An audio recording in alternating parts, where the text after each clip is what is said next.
So I'm Yolanda Jones. I'm the Vice President and COO of AIDS Services of Dallas, and we provide housing and supportive services for people living with HIV and AIDS. I'm Shonda Jones, and I am Executive Director for Academic Programs at Wake Forest University, and I also serve as the PI for the Faith Coordinating Center at the Divinity School at Wake Forest.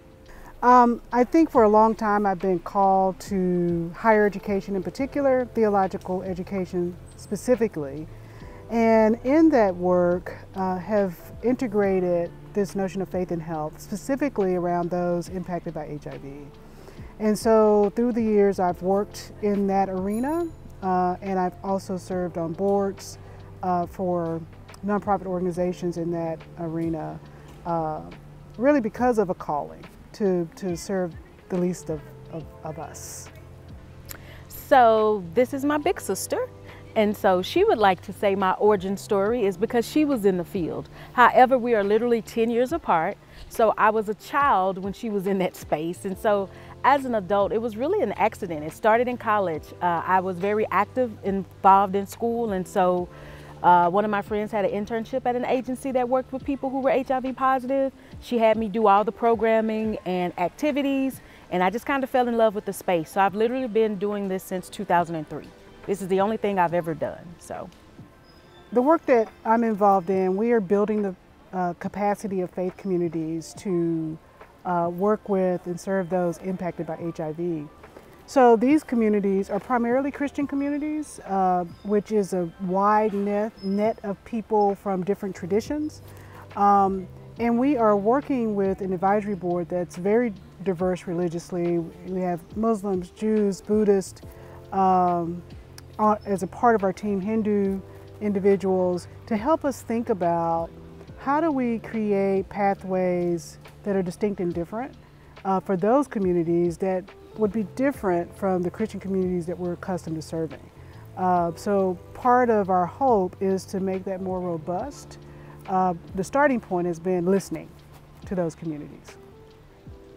So for me, faith is the core of who I am. And so as a leader, every decision I make is based on my faith. And so it's sometimes challenging to almost serve two different, because I have to think about my community as a whole and all of the different types of people and diversity that we have on campus. But I just use some core Christian principles as a guiding tool for me as a leader. We're able to harvest the kind of creativity and the kind of resources, financial and social, that we won't be able to sort of make the kind of significant impression that we want to make. Yeah, I think, yeah. I would agree, and I would think for me, one of the biggest barriers may be getting everybody on the same page at the same time. Different people have different perspectives, and sometimes my answer is the right answer, and that's how I can save the world. But in reality, we don't take in aspect the human part of that. And my ability to change may not be on your time length. And can you deal with that? Yeah. Can you deal with the fact that I'm not ready to change in 6 months because your program said in 6 months you'll be healed? And so how do you work around that, and how do you measure that? And so I just think the hard part is people not understanding your strategic plan did not work. So what's next? And if I could add, I think another thing that I've encountered is, well, what I'll say is that in our work, we've been intentional about valuing the local knowledge of communities, right? So that we're not coming in with the answer. We're not, the expert. Actually, we're co-creators in naming the problem and the solutions. And so I think that a barrier has been teaching other faith communities that there's local knowledge that exists already, and that your knowledge doesn't usurp that of the local folks. And so I think as we build the capacity of faith communities, keeping that in mind has been crucial.